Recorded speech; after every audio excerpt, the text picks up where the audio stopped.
Welcome back to the course. In this video, we're talking about stop loss orders. So, stop loss orders are a level where losing trades are cut off to prevent a loss from growing out of control. Stop loss orders must be used on every single trade without fail and without exception to control your risk, right? This is the only way to succeed and the only way to stay within the boundaries of the risk versus reward approach.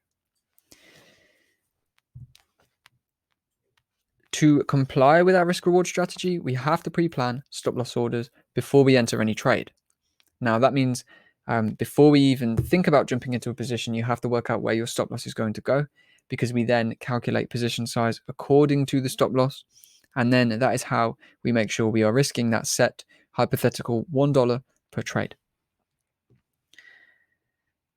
So in order to successfully use stop losses, we have to find a logical cutoff point based on technicals. So for example, if there is an area in the market in which price moves through it, we are invalidated, our trade is invalidated. That is where our stop loss is going to go, because we know unless the stop loss goes that low, our trade is valid. But if our stop loss does manage to go that low, the trade is wrong and we are right to get out with a small loss. So when we are in a trade, we have to have a well set stop loss.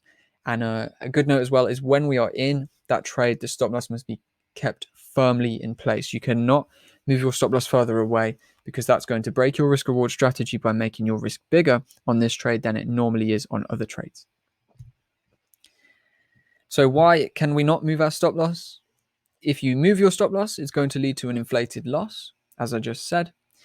If you remove your stop loss, it can lead to infinite loss. Now, no matter how much you think the market's going to come back in your head, chances are, well, not chances are, 100% fact, it could keep going forever. And if it doesn't keep going forever, it can keep going far enough to wipe out a substantial amount, if not your entire account. So removing your stop loss is definitely a big no-no. So your stop loss must be kept firmly in place. So stop loss orders, we know, are very important, must be utilized with every trade, must be used in line with position sizing to achieve a good risk versus reward approach. And we can also use them for good as well. So we can utilize stop loss orders to protect our profits. Now, what I mean by this is when we've got a trade on and it runs into profit and it is running nicely, we can actually then move our stop loss order to the entry point.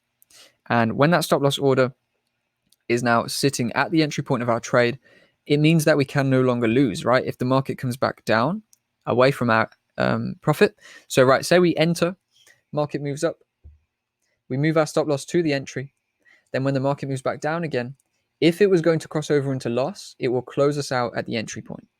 And what that does is protects us from losing any money.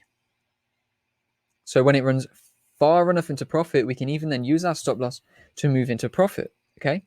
And when we move our stop loss into the profit region, that means if the price comes back down, it's going to hit the stop loss inside of profit and close the trade at a profit. Now, that is, of course, very, very useful, because it means we can make a trade a win-win scenario where we either win from the take profit, the major target being hit, or we win from our stop loss being triggered when it's already in profit. So regardless of what happens, we cannot lose. Right, in the next video, we will go through some on-chart examples of stop loss usage and why you must keep your stop loss in a firm location.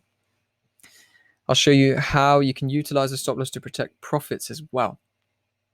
And I think talking through all of this is going to be very important, because stop losses, of course, are a very important aspect of trading. So in the next video, let's talk about stop loss orders on the chart, and then we can move into position sizing, and I'll show you how it all ties together to form this brilliant risk versus reward approach. So I'll see you in the next video.